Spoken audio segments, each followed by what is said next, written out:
Welcome back to a new video. So the kids got me sick. I can blame it on them because it's the most likely culprit. So I have a bit of a cold. Thought it was going to be much worse this evening. It's just a nasal congestion, a little bit sore throat and stuff like that. Nothing too serious. But I had a really bad stomach ache today, and it ended up just being gas. And not to really go into too many of the details, but it was kind of confusing because I was just trying to resolve itself in different ways, and eventually, thankfully, it did without me being actually, having any sort of intestinal issues. So that part was good. So I'm feeling normal, at least as far as my stomach goes. I just have just a normal cold, which when I get these kind of things, they don't typically slow me down too much. It's just more of managing symptoms, but I probably feel as bad as I'm going to feel today, and I don't really feel too bad, so hopefully that is the case. But this session here, I actually try to do it as fast as possible, so I wasn't wrestling that much. I think the whole thing took an hour, but I was able to take a crack at 125 and missed it pretty badly, but felt confident enough to try it. The first 120 I just didn't extend well enough. Second one I did a better job at, but I was happy that I was able to work all the way up quickly and also without misses, at least to 120, and just continue to try to build that 120 to be a consistent number. So then I can take cracks at 125 here with clean jerks. Also, one benefit of having a bit of a cold is when you take cold medicine, it has some acetaminophen, ibuprofen stuff in it. So I get some extra benefit for my right knee with that. Not that it's like super painful, but obviously it feels better today, but it's also because I've taken some cold medicine, so I get an added benefit with that. There was a 140, and then I believe this first 150 I missed, and I came back and made it. I took kind of an attempt with 160. You'll see here, this was actually the day before I did that big low block clean. I just did a bad jerk, was pushed out in front. I just wanted to get used to 160, and that's kind of one thing that's important for me as I'm trying to push on heavier numbers like clay jerks, is to actually clean the weight that I want to do a jerk with. Oh yeah, that one was like a shed to miss, so not a good rep, but it was one that if I had more space, I could have walked out and stabilized, or at least been more likely to. And then this one was decent enough. So took a crack at 160, mostly just to do the clean, like I said. Clean actually moved pretty well. Once I had it on my front rack, I didn't really feel like I had enough energy to do it. Plus, I was worried about, honestly, I thought about my right knee. I wasn't necessarily worried about it, but when you kind of have that, like, I don't know if it's going to hurt, and it's not really worth it.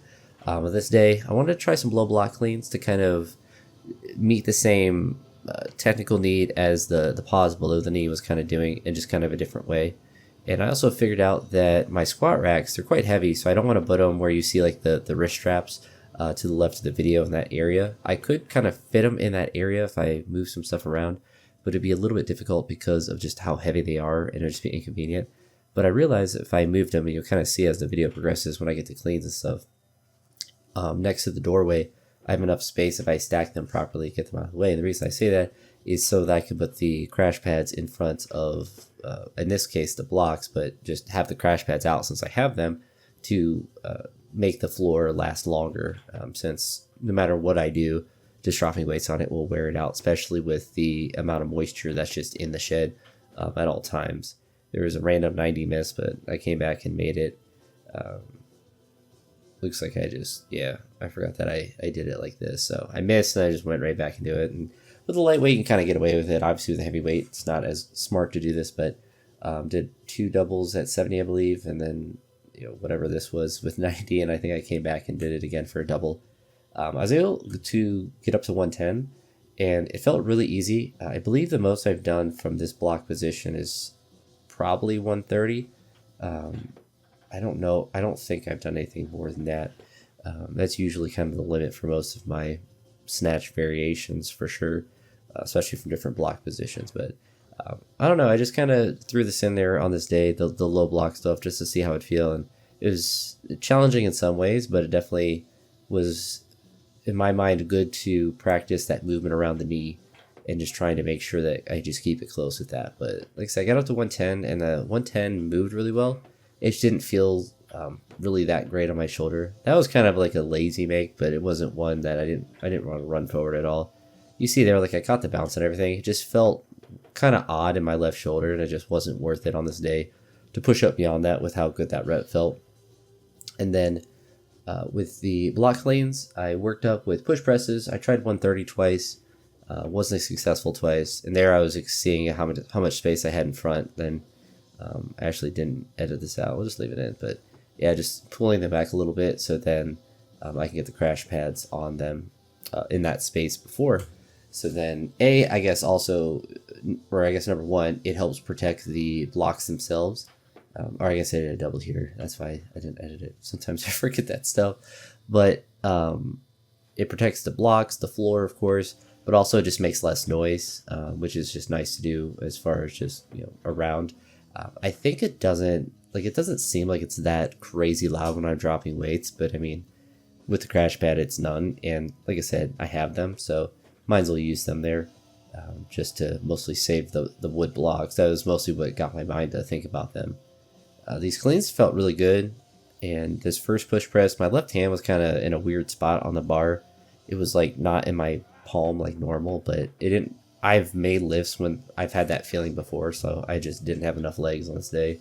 Second attempt felt a lot better from the position that I had it in my front rack, but you see there, just didn't have it. Probably had about 125 at the most on this day. Went up after that 130 just to do a clean with 140.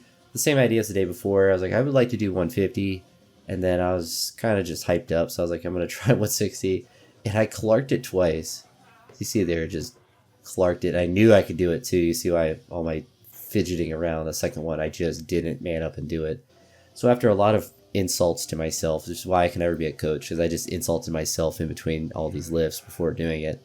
I would be demonetized and fired from my job probably if I talked in the way that I did in public. But when you're alone in the shed, you can kind of get away, I suppose, with that kind of stuff. But I was happy obviously to make the clean, and then I was obviously gassed up after making that, so I was able to do the front squats after. And that was kind of the goal of this, was to get some front squat work in, but to get it obviously specific with the clean work. So message of the video is insult yourself enough times and eventually you'll go under a weight. But clarking for me is like, there's two different kinds of clarks. There is one where it's like you're gassed, and there's just like, it wasn't really even like a clark. You're just like started to pull it. You're like, that wasn't happening. And then there's ones like that where I'm apprehensive about it, or I don't commit, or it like bounces off and like it just doesn't feel right from like a technique standpoint, but the speed feels like I did it well enough, or I had enough of it there. And that's how those first 2 reps felt. It just felt like I had everything there. I just had to just fully commit to it. And it can be scary on cleans. That's for sure. Cause that's at least for me, where I've gotten injured the most out of the 3 variation, or the 3 lifts. So, and I suppose that's the other thing. If I would have clarked it the 3rd time there, I'm probably dumb enough to do it again. But it's one of those things, like once you clark lifts, it's, on one hand, if you can do it, it's important to get right back and try it again. If it's based on fatigue, then if you can mentally understand that, then it doesn't mess with you as much. But I feel like clarking is just a mental weakness in a sense. And it's with a heavy weight, like if I was clarking like 70 kilos, something really light, or, something like that, then that'd be like a really big problem. Obviously the heavy weight, like I haven't done a lot of 160s. I did 160 the day before, but before that, hadn't done it for a while. So like, I'm going to go through these moments where it just feels really heavy compared to what I have been cleaning. But you just got to man up and do it at the end of the day. And if you want to lift big weights, you got to be committed to it. And the only way to do a good clean is to be 100% committed. If you half commit, that is where problems happen, because then you're in a really bad position if you're half committed to going under a clean. But anywho, hopefully my cold goes away, and hopefully I can lift normal tomorrow. I got some pickleball that I'm going to be playing tomorrow morning.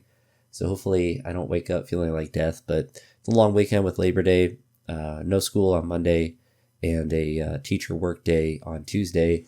So no students again till next Wednesday. So have a little break from that. So hopefully I'm fully recovered by then. But obviously I want to be lifting every day. So hopefully I'm fully recovered by tomorrow. But that probably won't be the case. But anywho, that's it for this one. I'll talk to you on the next video, and hope you all have a great day. Peace.